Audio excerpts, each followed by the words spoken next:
মৰিগাঁও জিলাৰ টুমুকাবৰীত ইছলামিক সন্মিলন। মৰিগাঁও জিলাৰ মেকিৰভেটাৰ টুমুকাবৰীৰ উন্মে সালমা লিন বানাত মাদ্ৰাছাৰ বাৰ্ষিক সভা উপলক্ষে দুদিনীয়া কাৰ্যসূচীৰে ইছলামিক সন্মিলনৰ আয়োজন কৰা হৈছে। 13 আৰু 14 জানুৱাৰীত অনুষ্ঠিত হ'ব লগা ইছলামিক সন্মিলনখনত বলিষ্ঠ ইমামৰ পৰিচয়, ইছলামত নাৰীৰ অধিকাৰ আৰু কৰ্তব্য, বৰ্তমান যুৱ সমাজ ধ্বংসৰ কাৰণ আৰু প্ৰতিকাৰ, অহংকাৰ আৰু সদাচৰণৰ লগতে সামাজিক ঐক্যতা আৰু ইয়াৰ উপায়ৰ ওপৰত এক গুৰুত্বপূৰ্ণ আলোচনা কৰা হয়। ইছলামিক সন্মিলনখনত পশ্চিম বংগৰ মুৰ্ছিদাবাদৰ আব্দুল কবিৰ, মালদাহৰ আব্দুৰ ৰহমান আল আদিল, সদৌ অসম জমিয়তে আহলে হাদিছৰ সভাপতি মাকসুদুৰ ৰহমান মাদানী, জুৰিয়া দাৰুল উলুম মাদ্ৰাছাৰ অধ্যক্ষ আব্দুল্লাহ মাদানী আৰু শিক্ষক মেৰাজুল ইছলাম মাদানী উপস্থিত থাকিব। উক্ত সন্মিলনত সকলো ৰাইজক উপস্থিত থাকি ইছলামৰ গৌৰৱ বৃদ্ধি কৰিবলৈ আহ্বান জনাই টুমুকাবৰীৰ উম্মে সালমা লিল বানাত মাদ্ৰাছাৰ সম্পাদক শহীদুল ইছলাম সোনাবিলিয়ে। উদ্দেশ্য লৈ আমি এই আঞ্জুমান আয়োজন কৰি আছো। আমি আমাৰ এই অঞ্চলৰ বৃহত্তৰ অঞ্চলৰ সমূহ ৰাইজক আহ্বান জনাম যে আঞ্জুমানত সকলোৱে যাতে সহযোগ কৰে আৰু এই আঞ্জুমানৰ যি তাৎপৰ্য, সেই তাৎপৰ্য বৰ্তমান বাস্তৱ জীৱনত আমাৰ বহুতো সমস্যাৰ সমাধান ইয়াত নিশ্চয় ওলাব। আমাৰ এই আঞ্জুমানৰ বিশেষকৈ 4টা বিষয়ৰ ওপৰত এই আঞ্জুমান অনুষ্ঠিত হৈ আছে।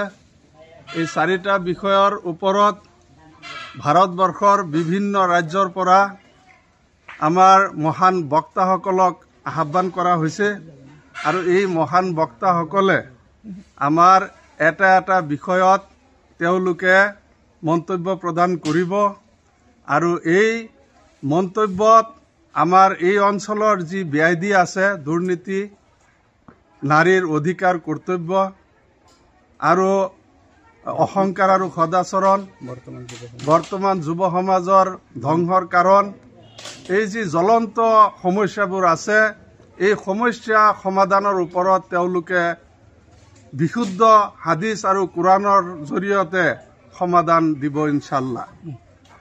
আৰু লগতে মই সকলো এই অঞ্চলৰ ৰাইজক মই আহ্বান জনাম যাতে আমাৰ ইয়াত মহিলা পুৰুষ সমানে ইয়াত এই আঞ্জুমান শুনাৰ কাৰণে আমি ব্যৱস্থা কৰিছোঁ।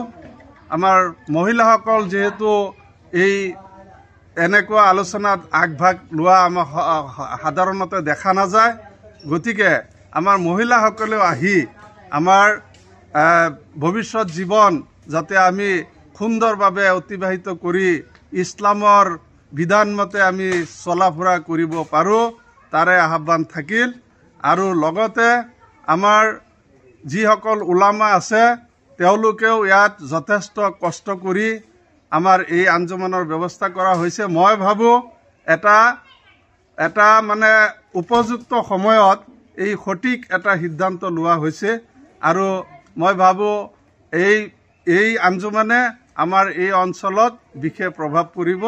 আৰু প্ৰিয় সাংবাদিক বন্ধুসকল, উপস্থিত এই বৃহত্তৰ টুমুকাবৰী, বালিজান, মৈৰাদাস, ৰৌমাৰী অঞ্চলৰ মুৰব্বী তথা যুৱ সমাজৰ প্ৰতি মই এইটোকে আহ্বান জনাইছোঁ যে উম্মে সালমা লিল বানাত টুমুকাবৰীৰ মাদ্ৰাছাৰ উদ্যোগত দুদিনীয়া কাৰ্যসূচীৰে 13 আৰু 14 তাৰিখত এখন ইছলামিক সন্মিলনৰ আয়োজন কৰা হৈছে। উক্ত সন্মিলনত বিভিন্ন উলামায়ে ক্ৰামগণ, ভাৰতবৰ্ষৰ স্বনামধন্য স্কলাৰসকলে বিভিন্ন বিষয়ৰ ওপৰত বক্তব্য ৰাখিব।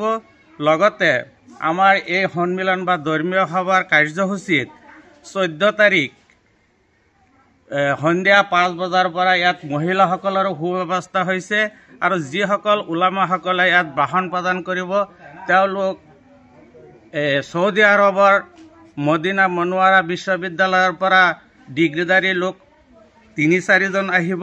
তেওঁলোকে আমাৰ যিবিলাক বিষয়ৰ ওপৰত আলোকপাত কৰিব, অতি মানে সামাজিক ব্যাধি তথা নাৰীৰ পৰ্দা বা নাৰীৰ অধিকাৰ আৰু ইমান ও আকিদা এই বিষয়ৰ ওপৰত বক্তব্য ৰাখিব। গতিকে মই এই অঞ্চলৰ সমূহ ইছলাম দৰদী ভাই ভনীসকলক আহ্বান জনাওঁ, তেওঁলোকে আহি আমাৰ এই সভাখন বা অনুষ্ঠানটি বা এই সন্মিলন কৰি যাতে শোভাবৰ্ধন কৰি জীৱনক পৰিৱৰ্তন কৰিব পাৰে, তাৰ বাবে মই সকলোকে আহ্বান জনাই আমন্ত্ৰণ জনাওঁ।